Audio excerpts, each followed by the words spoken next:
Welcome to The Green Urbanist, podcast for urbanists fighting climate change. I'm Ross.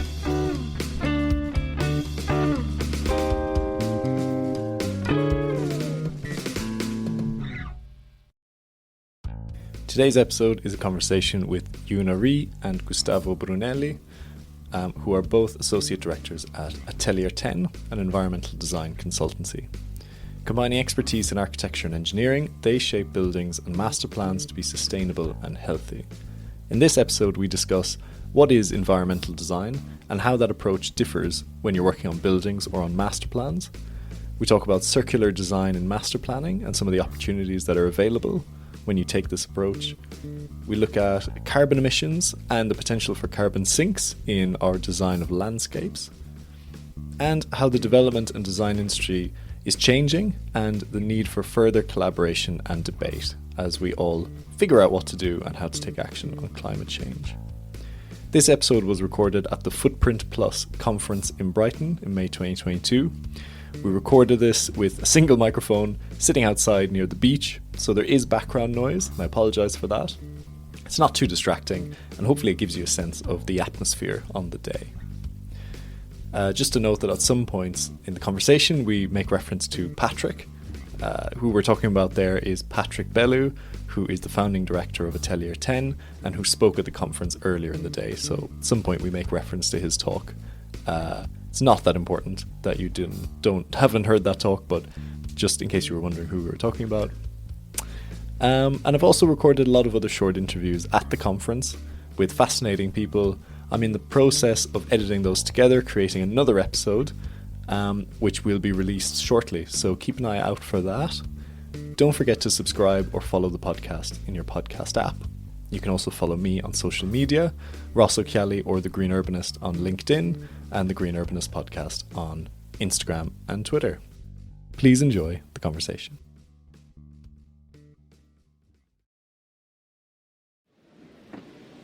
Okay, here we are. Thank you so much for joining us. If I could ask you to quickly introduce yourself, I'll start with you. Sure. So I'm Gustavo Brunelli, so I'm a technical director on the environmental team at Atelier Ten. Fantastic. Hi, I'm Rhee. I'm also a technical director at Atelier Ten. And I've been an environmental designer at Atelier Ten for 14 years now. Wow, congratulations. So Atelier Ten, as you said, are environmental designers. What does that mean? Who'd like to sort of jump in on that? So we basically design a built environment to be more sustainable and healthy, and try to optimize the use of natural resources to design beautiful built environment. Okay, so are you mostly coming from an engineering perspective in that sense, or an architectural background? Well, I have an architectural background. I studied architecture and I met Patrick as my teacher at my master's degree. But our environmental team has a very varied background, people with varied background, and we like to see ourselves sitting between architects and engineers, and try to find sustainability strategies and measures that work for the architects and engineers. Get everyone agreeing.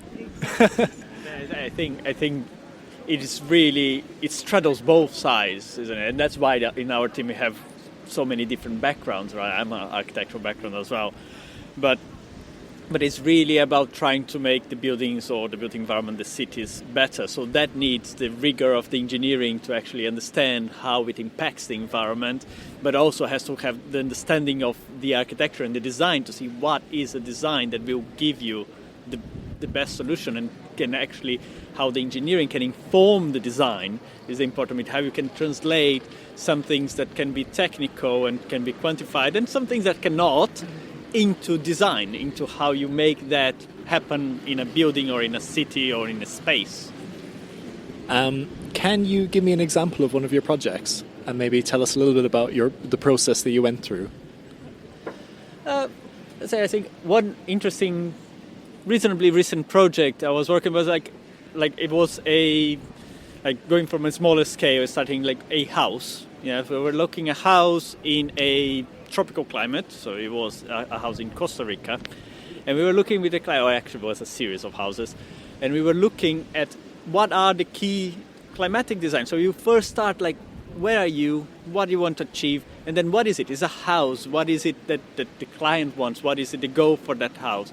And it was a lot of investigation about working with the architects to find the right shape and right form for a sprawling roof that would give you the comfort and save the energy in that house.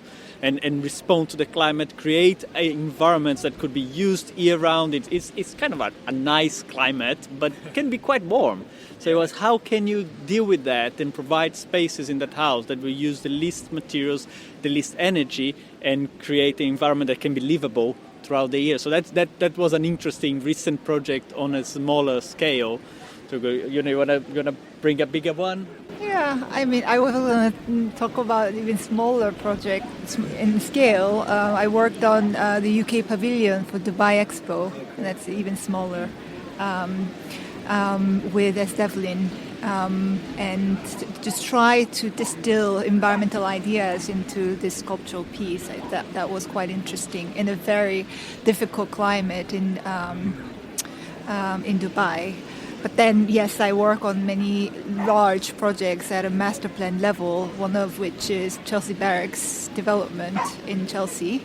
It's obviously high-end residential, and it has its own constraints of what we can do. But we always try to do our best to come up with a strategy that works for the developer and the client. And also, similarly, recently, we've been working quite a lot on commercial office buildings, and like Patrick mentioned in the talk, they are really upping the game with their sustainability ambitions and really trying to achieve net zero carbon development, which is really interesting challenge that we're all buying into. I think there is, if you take that and rope into that, like say in other examples, taking a big office building in London, there are a lot of constraints of being in the city, but I think as Patrick said and Younha said, like there is a lot of drive to bring that down and carbon is the big thing at the moment, so it's bring that down, but we haven't forgotten about the well-being and everything, so it's combining all those things. It's quite tricky. And you ask how we go about, well, it's really from the first principles when you're working with the architect and saying like, what do you do about your facade, how do you get this all to work, and then working with the rest of the design, like the structure is a very big important thing on the embodied carbon. So how you work with the structural engineer in reducing the amount you need of structure to start with, and then bringing it down, looking at what is the best material, what is the best grid, what is the best shape of the building to get all of that down. And there is a lot of projects, quite a few, it is common to quite a few of those commercial projects we are working now in London, that there is a big drive to look at all those aspects very early on as well. So 14 years, have you seen the industry change over that time, and are things looking much more positive? Yeah, for sure. So in the beginning, we had to do a lot of hand-holding, a lot of educational talks to educate the clients to understand what sustainability means. But recently, maybe from 5-6 years ago already, a lot of tech companies in America like Google, they already know what they want to do, and they have very high ambition. And then the focus changed slightly to really try to innovate in the area and try to up the game and try to do what we can put into to add value to it along the way. So I think the focus has changed a lot. Yeah. Though I would have to say it was innovation even when we were hand-holding. It was very innovative, and that's why we had to do a lot of hand-holding there. That's the challenge, because in the beginning, what we were doing was so innovative, and like Patrick said, like these commercial developers didn't really want to come to us because it was just too out there. But now everybody wants to do it, which is great, but we have to then think about other things that's going to be even more innovative, and not just repeating the things that we did 30 years ago. I'm interested, so I'm an urban designer, so I'm really interested about how an environmental design approach might differ if you're working on an individual building or if you're working on a large master plan. is there what sort of things do you take into account that are different? I think the one key thing when you're looking at a large master plan is look at the spaces in between, and that's what make the urban environment in there. So there is, but you cannot forget the building. So that is the challenge when you look at a large master plan. You have to look at the buildings, how they come together, but how the spaces that are left and they're not left, how they are designed in between the buildings work, and how you can make that work. I think one big thing when you look at urban scale environmental design is outdoor comfort and pedestrian comfort, and it's quite challenging because whilst indoor comfort has loads of metrics, outdoor comfort has a few and it's more difficult to quantify, more difficult, people have less understanding of it, and that's for me is one of the biggest, which makes it very interesting when you work on larger master plans or urban design, where it's how do you work those spaces and how you make the city comfortable outside the buildings for most of the year. And some climates are more challenging than others, definitely, but I think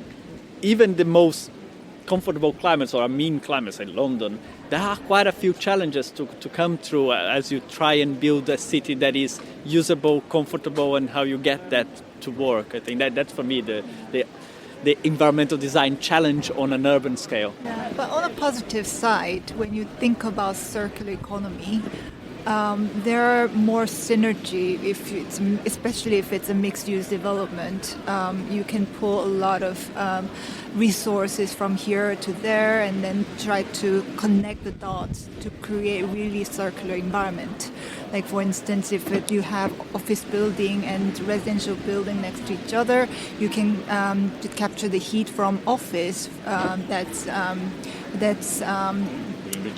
rejected from the cooling process to preheat the domestic hot water for residential buildings, and that kind of synergy can happen at a master plan level, which we really want to tap into before individual buildings are designed.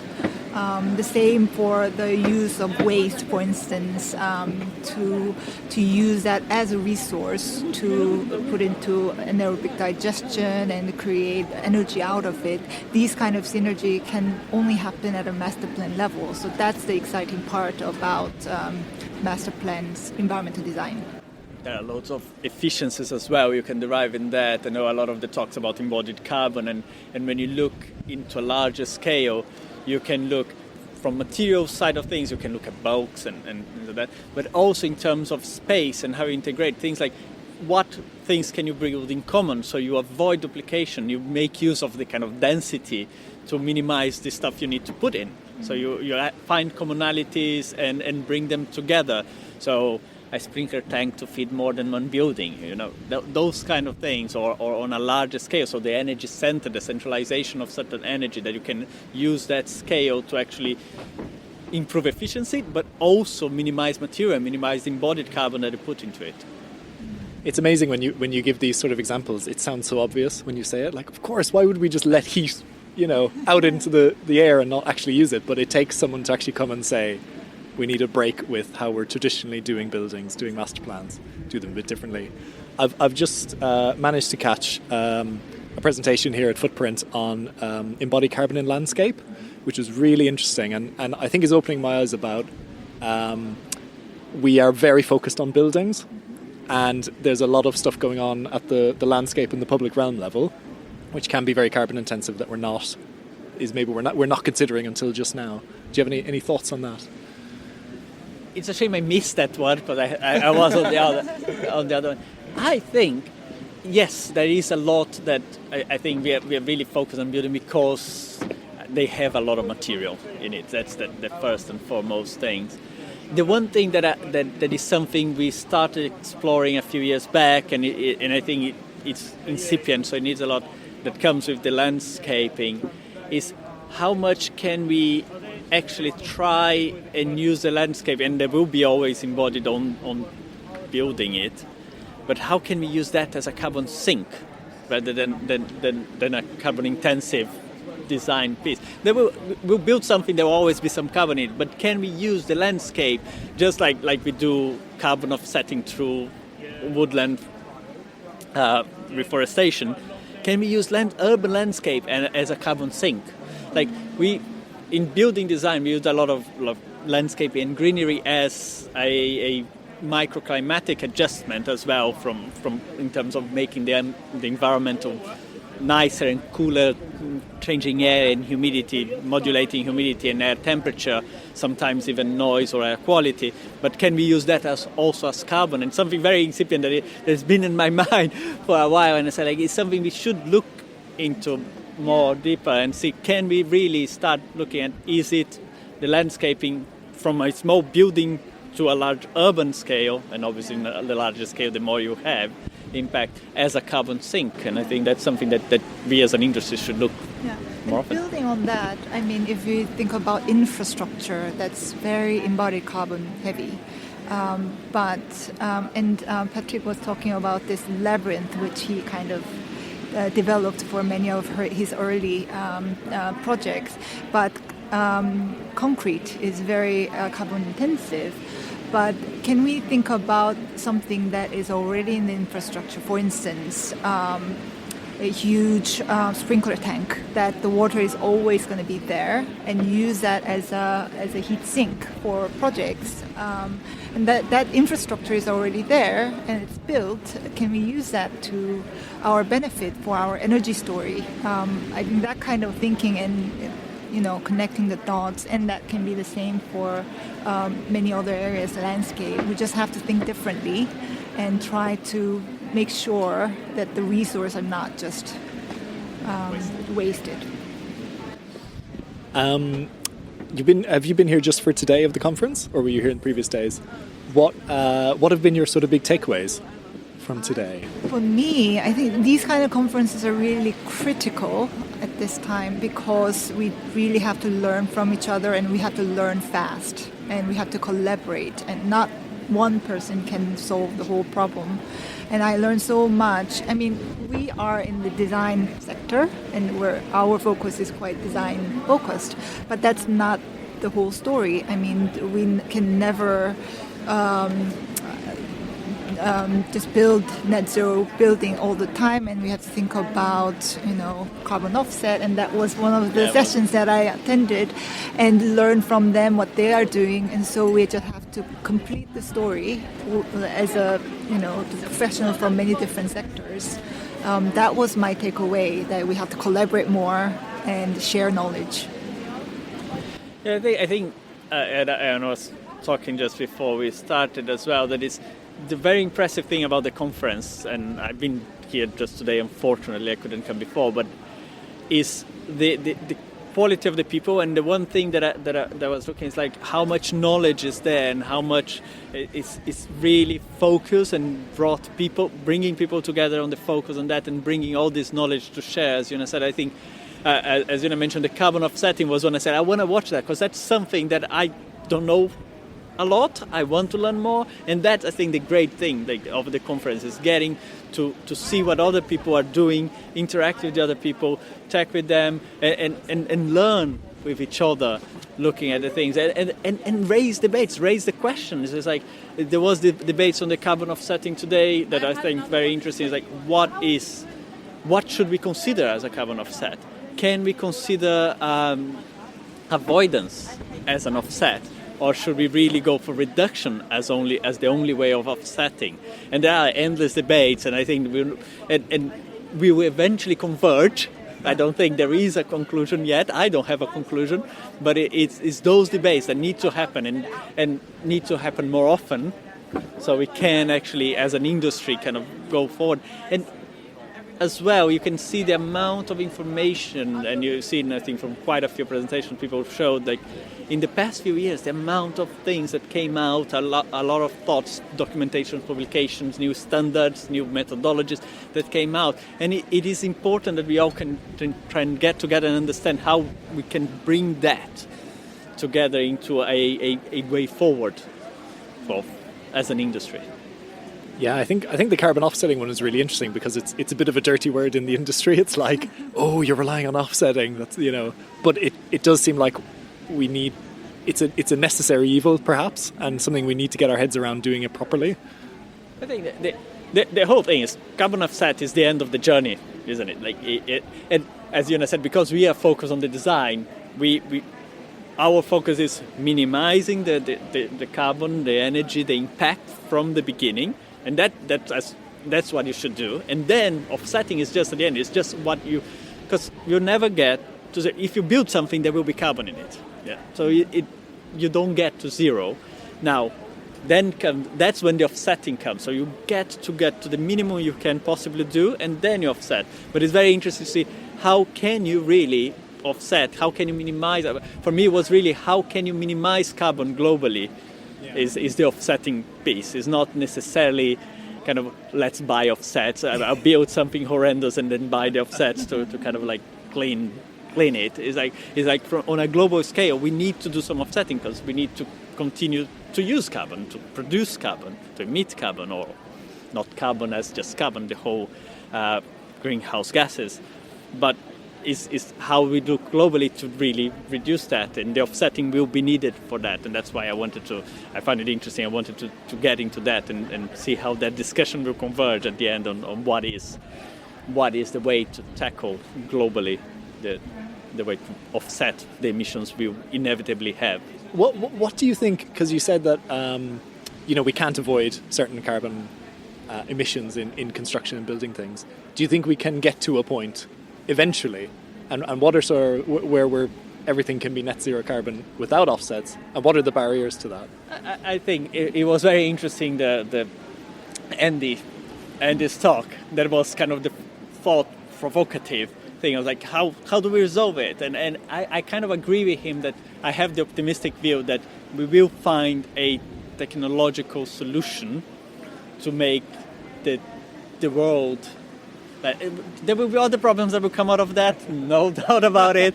But it's resolve the carbon ingress. And he was talking about like change the world from a whole electric world based on renewable energy, and that's the time when kind of the chair you're sitting can be manufactured without emitting carbon.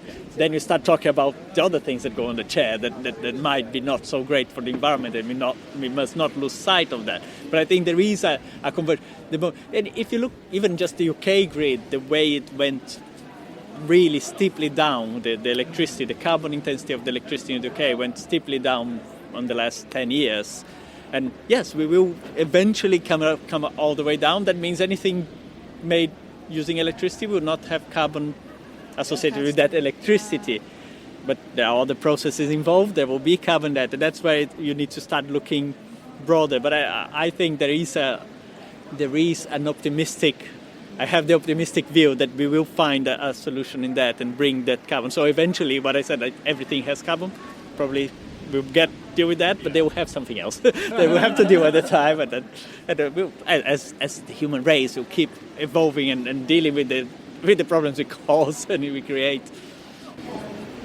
Yeah, and we need involvement from a wider industry. Like Andy said, I mean, renewable energy, great. We can create energy, the electricity from renewable energy, but that has, fluctuation in generation. So we may have to connect to different countries, different part of the world, to get the energy from where there is always sunshine, and then vice versa.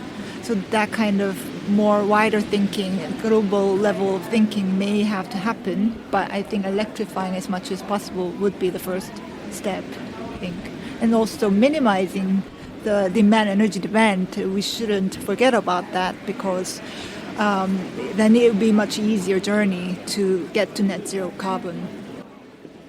I think we have to reduce the amount of energy we use to do the things we need to do, because we need, like, from an economic point of view, from a societal point of view, and growth of population, we will end up using more energy. We will need more and more energy. So if we reduce what we consume for every little thing that we consume energy, that we might be able to grow without growing the energy need. So it can grow, but the energy can go down. And that's the whole point of the minimization, the first step of reducing the demand, reducing what we need. With renewable generation. I want to ask you a final question. So something I ask all my guests who come on the podcast is there's this idea that we're in a decade of action, on taking action on climate change. From your perspective, what are the big shifts, the big changes that need to happen over the next 10 years to make sure we're successful? It's quite a big question, so you can take a second to think about it. I don't know, there are so many things we need to do. I think if